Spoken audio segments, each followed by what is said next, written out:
Hey, it should be live now. I'm just gonna wait till I see it.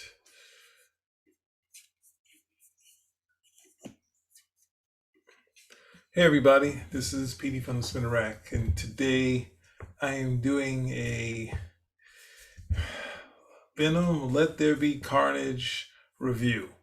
If you are having superhero fatigue like me, and I would say I would say something against it, but I totally starting to believe that superhero fatigue is true. The fact that the big Thanos, trying to have some big Thanos or dark side, some big sort of thing, and not being able to do some sort of Martin Scorsese version, and I mean that pun intended or whatever irony intended. I mean it. I was meaning to use that, but I'm going to do a review on the Venom Let There Be Carnage, and remember, there's the cool title. We all know Venom from Todd McFarlane's run on Spider-Man, his first run. He basically with what was it?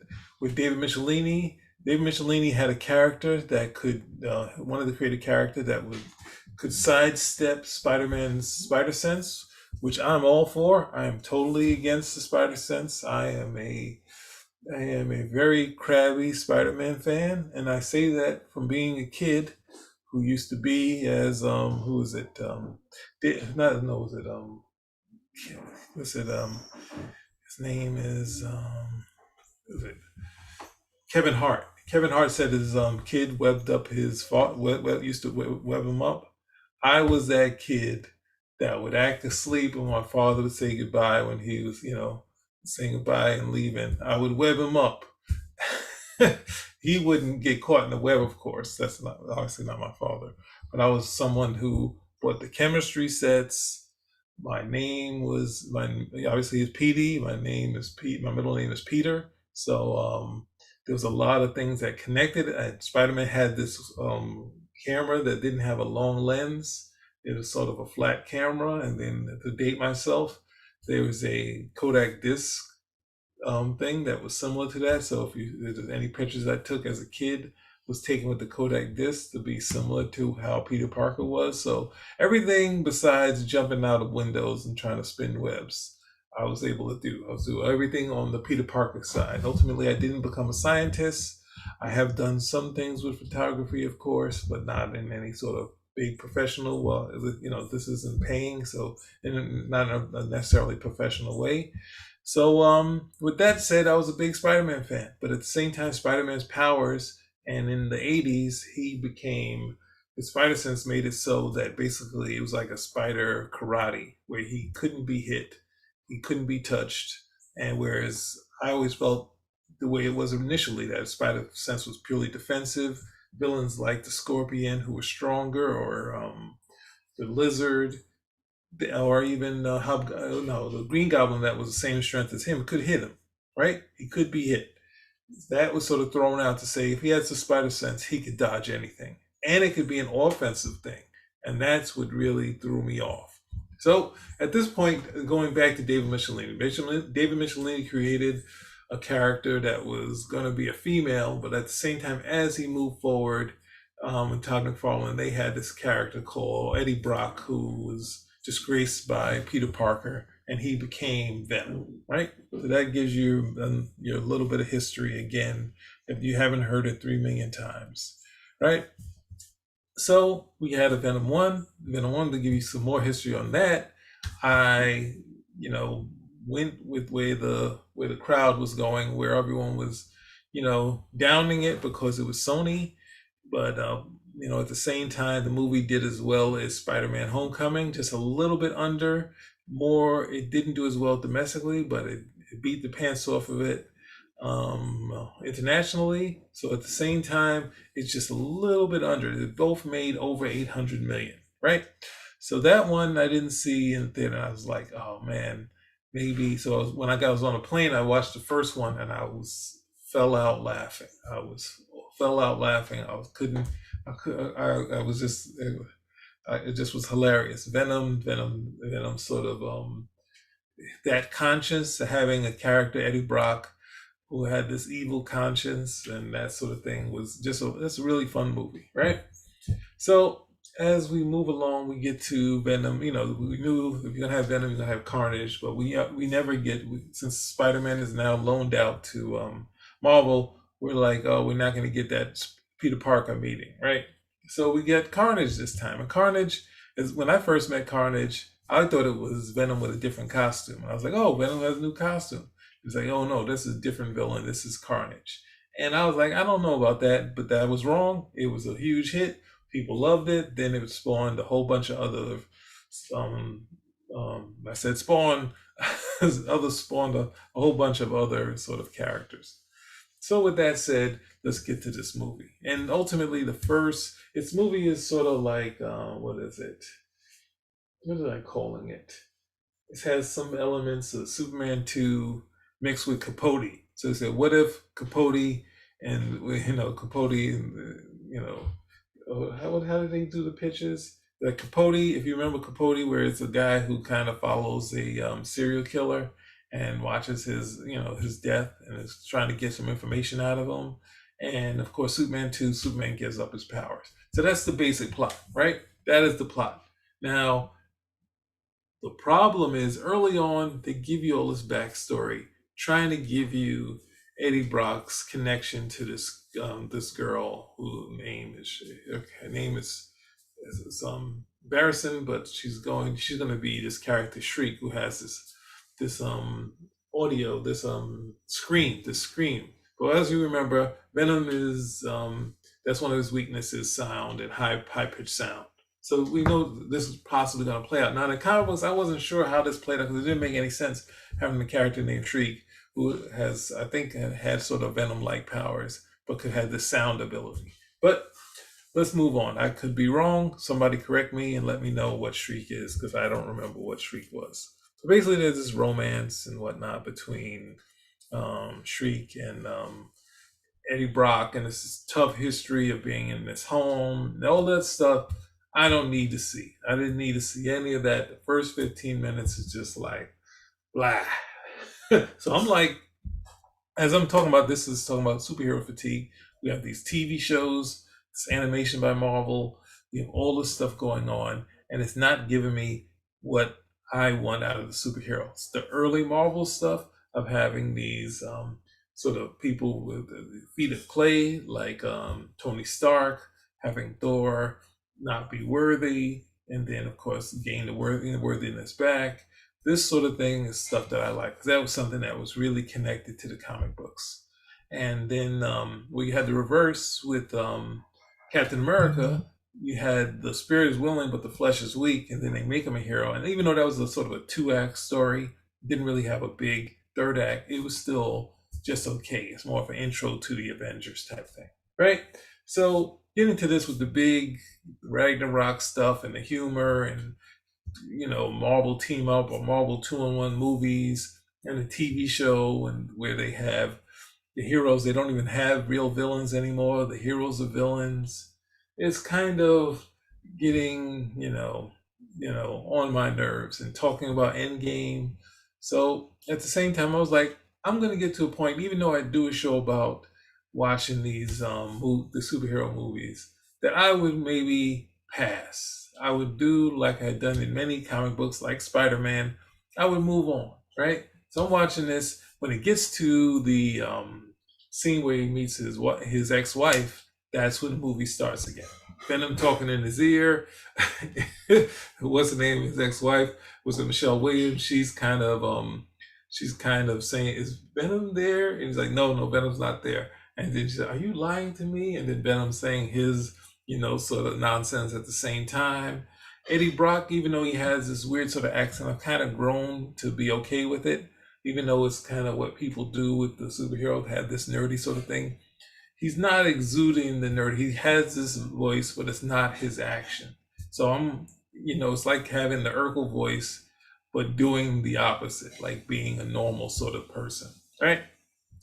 So moving past that. So after the first 15 minutes, we meet some he meets his ex-wife again, and she says she's moving on, she's getting married, and he has a reaction to that. It's just a fun movie from there. They do the Superman 2 stuff where the characters are at odds with each other, and it also connects with something with Cletus, who's going to become Carnage, who's in jail. This is the Capote aspect where Eddie Brock is going to meet Cletus, who's a serial killer who has this history that he was tortured, right? But they give you the history, and they don't. When they show you the history in cartoon form, which is very visually strong, I really like that too. They have this animation of Cletus's history and all the terrible things he did, without precursoring that he was beat up. He does these terrible things, then his father beats him up. Cletus sees it differently. Cletus sees it as he was treated badly by all those people, and that's why he killed them. They gave you a little of both, like having your Kate needed to.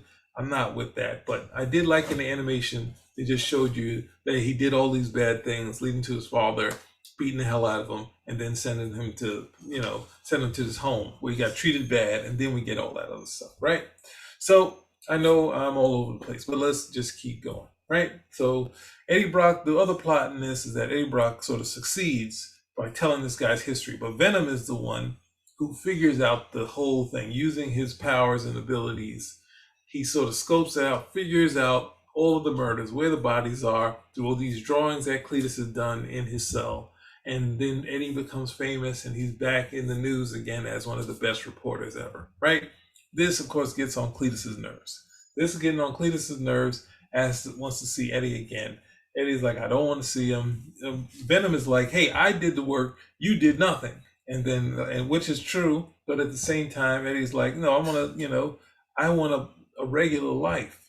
I don't want to have to go through this and talk you out of eating people. So they had this push and pull. And then, of course, that leads to meeting Cletus, obviously the key scene, which will get us to Carnage. In prison, Cletus provokes Eddie just so Cletus to get this, to show, to bite Eddie, which of course we know what's going to happen. He's going to become Carnage because of this. We say, hey, you taste different. He sees this weird thing on his finger, and then next thing you know, they try to execute him, and he becomes Carnage. Now, as Carnage, he's very interested in killing the COs and the police. He somehow is skipping the inmates. I wish he kind of showed him like just killing everybody, because it's Carnage. It's not sort of selective Carnage. But, that's for the fans. So it's kind of giving you, other thing that as I go through this, kind of weird sort of value system of, you have these guys that have done terrible things, and then they get treated badly in prison, and then everybody has to pay for for their bad treatment in prison in these homes. So it's kind of a revenge story for serial killers, which I'm not sure about that. But let's stick with Eddie Brock, right? So Eddie Brock, they go back home and they're at odds, and they have this great scene where Eddie is fighting Venom, which is not much of a fight, and Venom destroys all of his stuff. And then, of course, Venom, they decide to split. So Eddie moves about his life, and then Venom goes and he becomes Venom, but he's using people's bodies that he's not connecting with. He's going to this thing, being accepted, everyone thinking that he looks cool. He has a moment where he's at this Halloween party and everyone accepts him, but which is cool, that he cannot connect with this or keep these humans. They kind of die on him, right? Or they get used up. So he goes to the store owner, and she realizes it's Venom. And then you see this tender moment.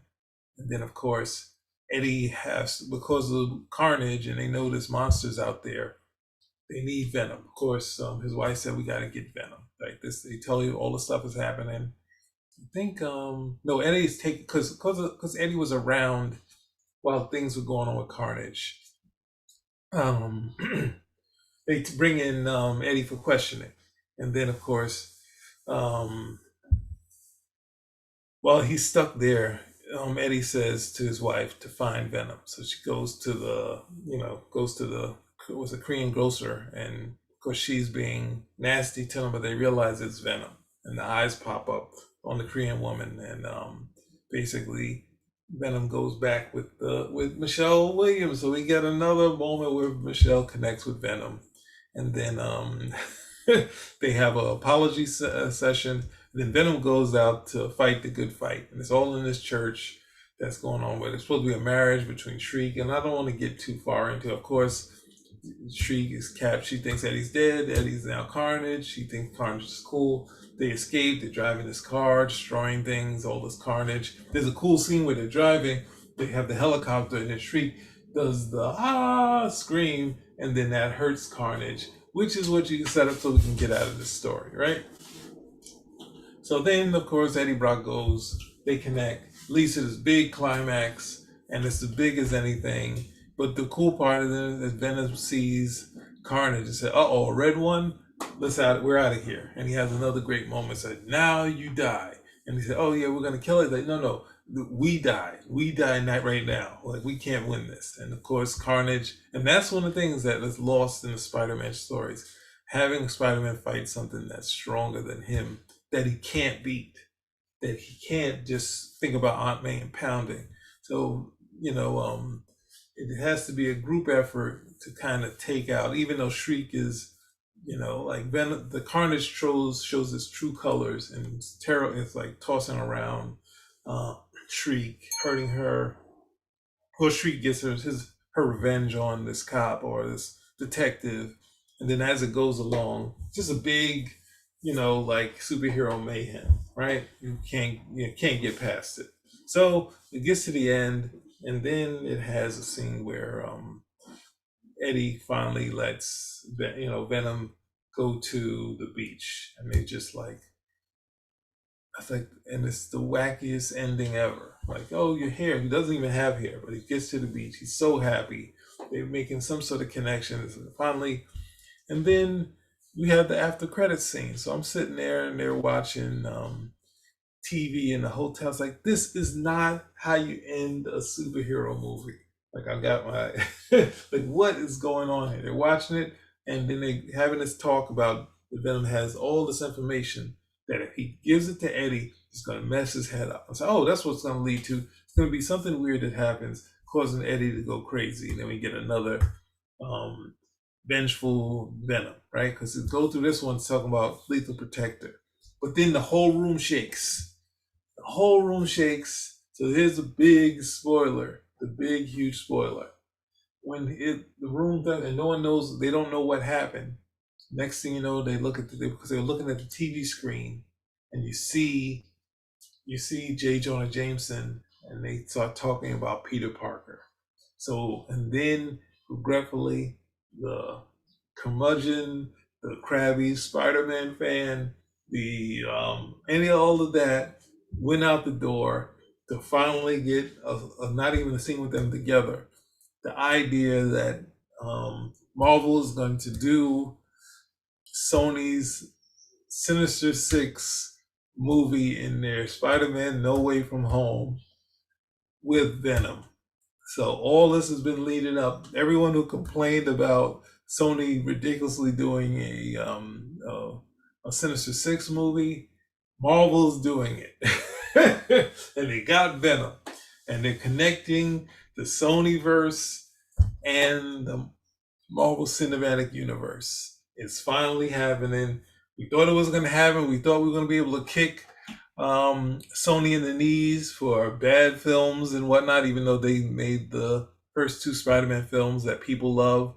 They made the second two Spider-Man films, which I like, and have the Marvel movies that are so not Peter Parker. I don't know what it is, not even Spider-Man, but it has a web slinger who's a fun character that people like. So can't argue its success. But all I cared is they said Peter Parker, Spider-Man, and we see Venom. And he licks the screen and said, that's it. That's it. So for a little while until I get into Spider-Man, because I'm very crabby, when I get to that movie, it's all going to ooze out of me, just like watching Revenge of the Sith, and say, they got me for another movie. They got me for another movie. So that's the plot. I should don't want to write spoilers on this, so if you come in late, you can decide to see it or not. But it's it's a fun sort of movie, right? So I think excuse me, I think that's about it. Um, check it out. Check out the end scene, and I'll let you know there. Well, I didn't stay long enough, but I don't think there's another end scene credits. Spinner Act out.